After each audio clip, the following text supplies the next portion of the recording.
Thanks for joining us for Capital City News.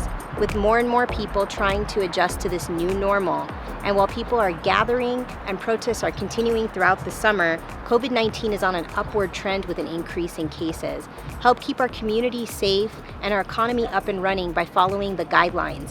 Whenever possible, wear masks or face coverings when you can't social distance. To learn more, visit coronavirus.utah.gov. On this week's episode of Capital City News, we have a history minute about the origins of Ruth's Diner. Let's get started with our legislative update and look back.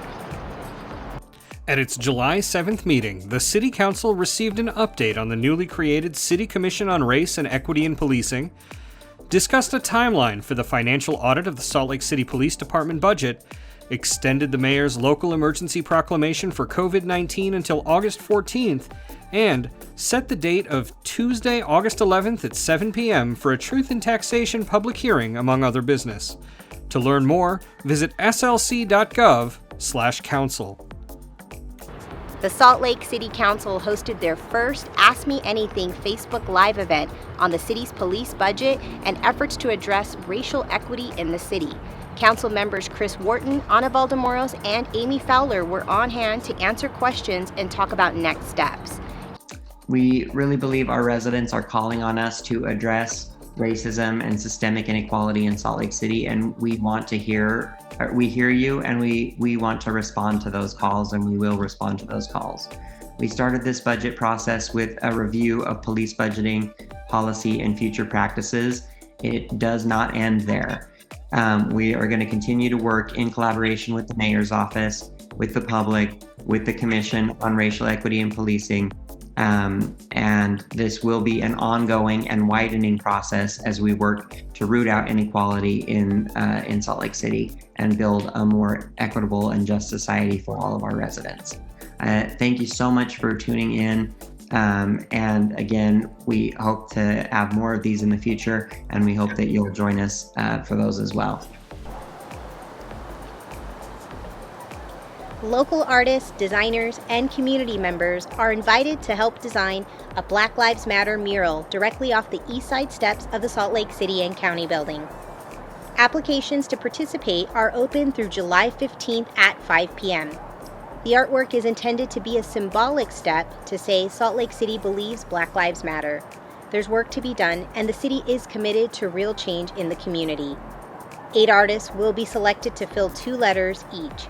Selected artists will be given a stipend of $600 to complete their work. To learn more, visit slc.gov/slcmural.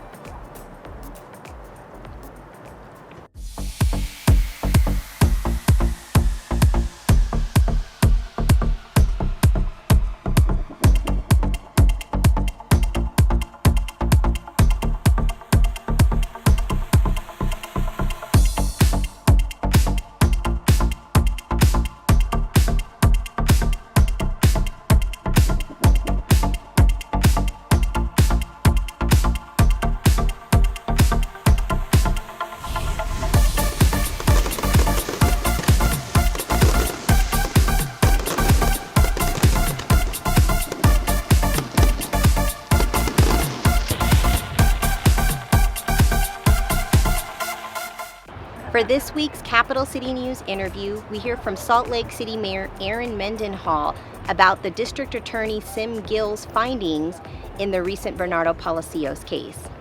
Mayor, thank you for taking the time to talk to me today.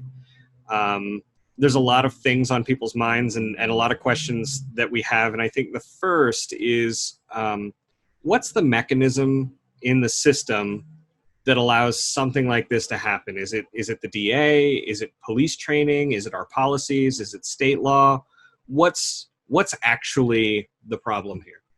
The case with Bernardo Palacios-Carbajal and Sim Gill's decision last week hinges down to one point, which is the state's law on the use of lethal force. And that's what we train our police officers across the state on and hold them accountable to. And it is the decision-making framework within which Sim had to make his decision.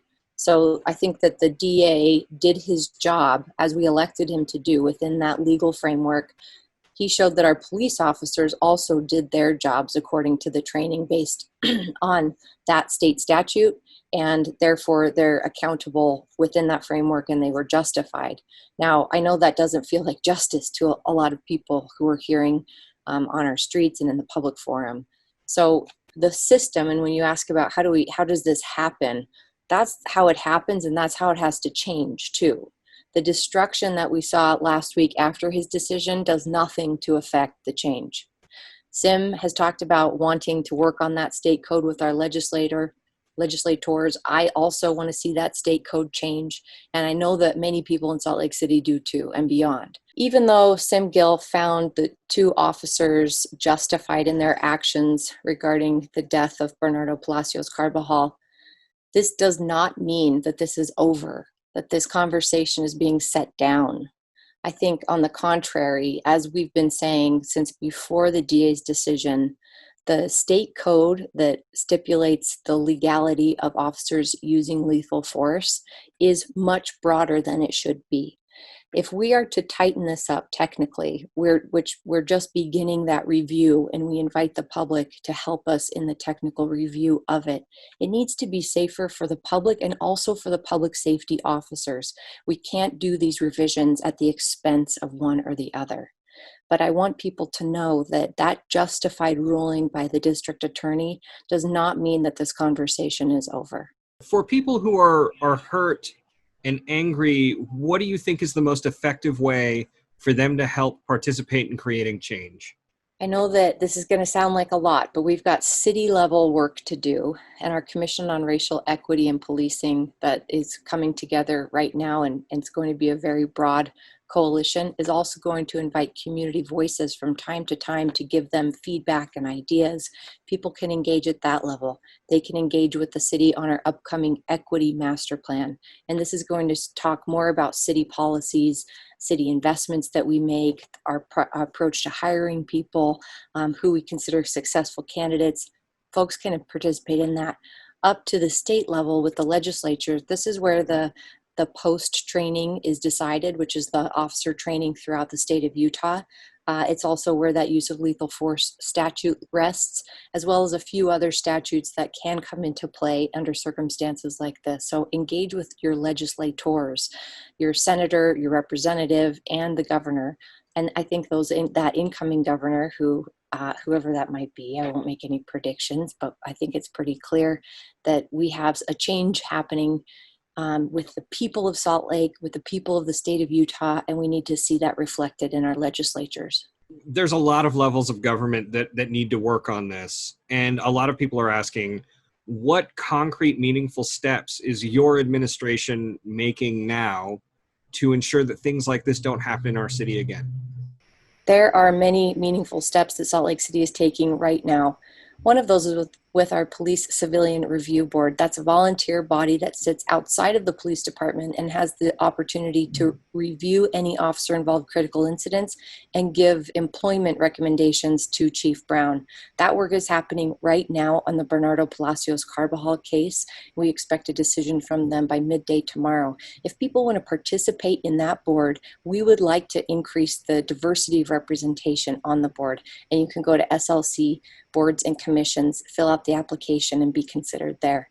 Another thing that we're doing is increasing the recruitment diversity for Salt Lake City Police Department and increasing the community outreach. Chief Brown does a really great job, frankly, of getting out into the community. He's at mosques, synagogues, he goes to schools, he's at camps, and he visits churches. He knows community members and they know him. But I would like to see more of our police officers given the opportunity to build those relationships at the community level.